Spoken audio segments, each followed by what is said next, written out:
All right, so now let's talk about the placement of the right thumb. We have two choices. We have what we call the floating thumb or the anchor thumb. And I'm going to go over both, and then I'm going to let you know which one I prefer. When you anchor your thumb, what you're basically doing is you're resting it over the first, or actually the neck pickup. It's called the neck pickup. So I'm resting it here. So it doesn't matter what note or string I play, I keep my thumb anchored here. Unless I'm going to slap. But if I'm not slapping, if I'm just playing regular finger style, then I'm going to keep my thumb anchored here. If you use this technique, you're going to have to make sure to use the left hand to stop the string from vibrating more than it should. Now, the floating thumb technique, what we basically do is if you're playing in a string, you rest the thumb on the string directly on top of it. So if I'm playing, for example, in the E string, I keep my thumb resting here.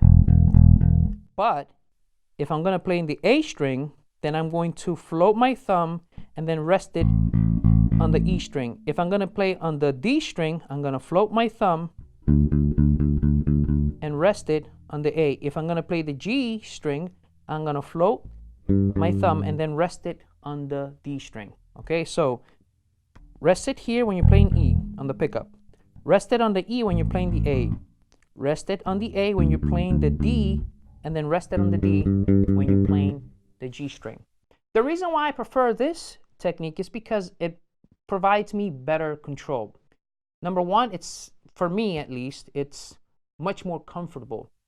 And I also feel like I have better control because the thumb is working as a muting technique. It's working as a mute. It mutes the string that I don't want to ring. So when I'm playing the A, the thumb is naturally stopping me from creating any unnecessary sound with the E string. When I'm playing the A string, when I'm playing the D string, notice that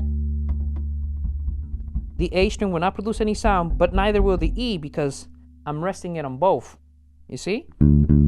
So I successfully muted two strings with one thumb, all right?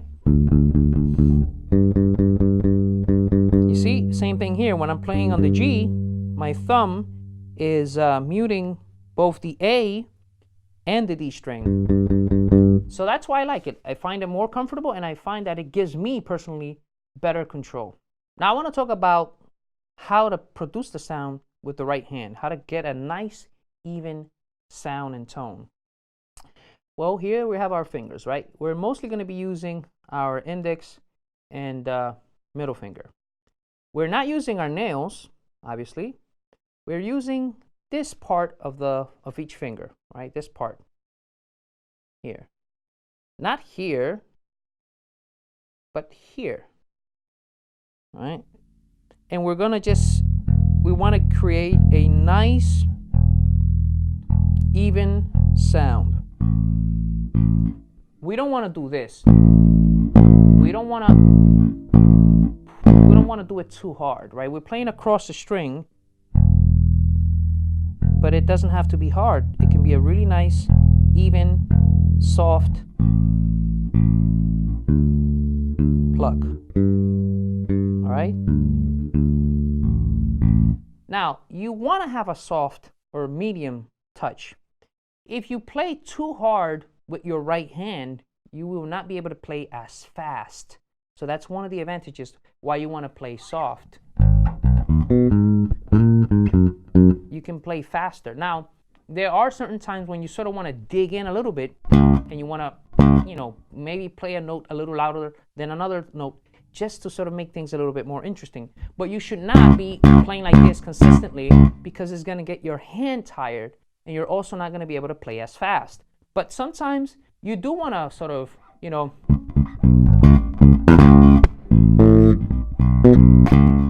sometimes you want to sort of highlight a few notes. And in that case, it's okay to sort of, pluck a little harder.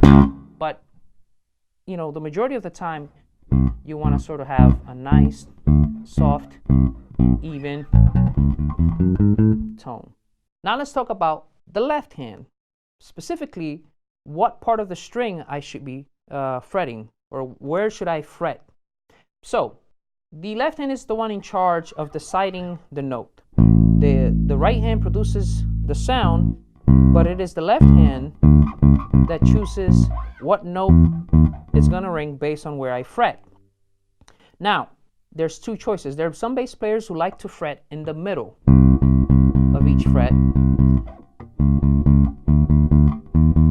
Me personally, I like to have my finger right behind the fret. So if I'm playing on the third fret, on the fourth fret, 1, 2, 3, 4, I will rest my finger right behind the fret.